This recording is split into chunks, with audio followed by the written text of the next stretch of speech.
แล้วมาแล้วงัวหูยานมาแล้ว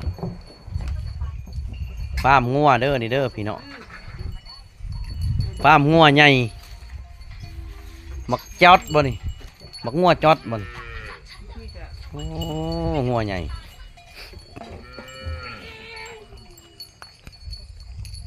อ๋ออ๋ออ๋ออ๋ออ๋อ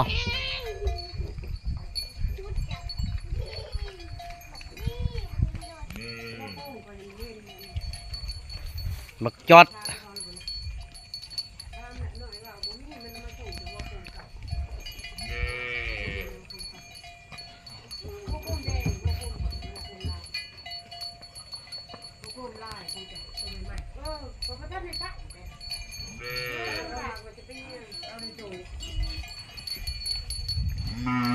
เด้อเด้อ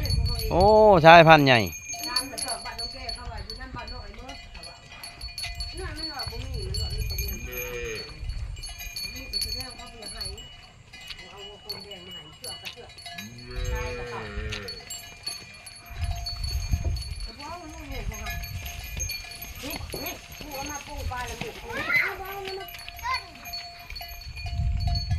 เสียบุรีเจริญพามเด้อผู้ใดสนอกสนใจ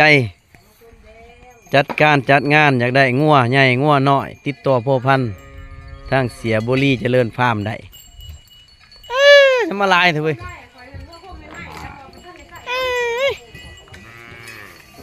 ตัวน้อยตัวใหญ่มีมัดโอ้บักจกบ่นี่เสียจกบ่นี่อ่ะเสียจก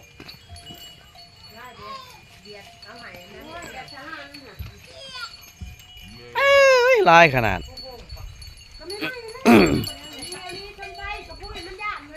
เล่นกับพุ้ยล่ะ